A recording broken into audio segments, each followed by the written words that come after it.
Hey y'all, I hope you are doing well on this beautiful day.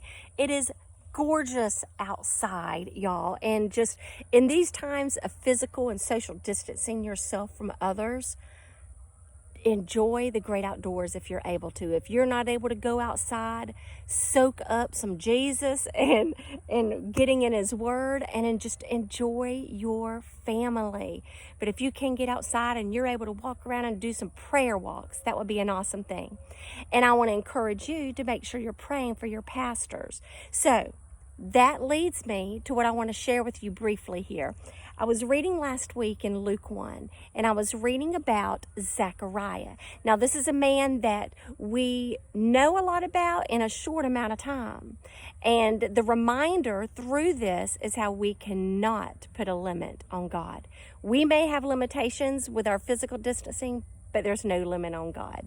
So here you have Zechariah, and he was one of those we discover in Luke 1 that he and his wife carefully obeyed the Lord, and they loved him, and they obeyed all of his commands. But he was chosen to go into the temple and to pray. And while he was praying, this is the two verses I want you to hear. Let me see here. See if you can see any of this. It's Luke 1, verses 9 and 10. As was custom of the priest, he was chosen by lot to enter the sanctuary of the Lord and burn incense.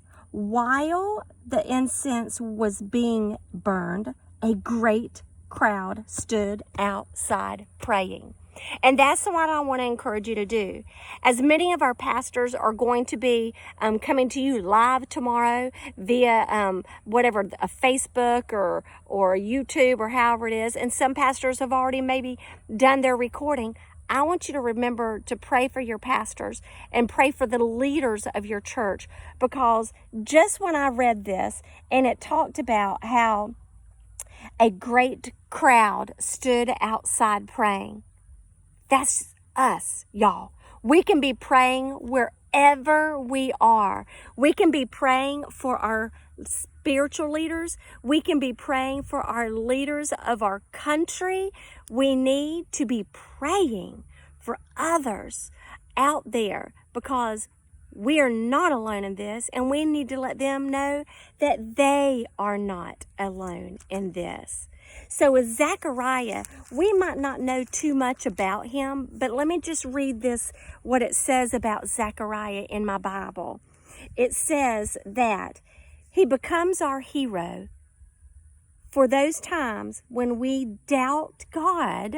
There may be people doubting God right now, but in those times that we doubt God, yet we are still willing to obey. Are you willing to obey God even when you doubt? I sure hope so, because you know what? Just like Zechariah, great things came, y'all. His wife was able to have the baby. And you know who the baby was? John the Baptist. And he was one that led the way for Jesus. So great things are going to come through the doubting, but obedience. I want to encourage you to have that obedience and trust and obey in him. So pray for your leaders. Pray for your pastors. Pray for others around. What else you got to do but pray right now, y'all? Enjoy the great outdoors. Enjoy your family. And make sure you're praying along the way.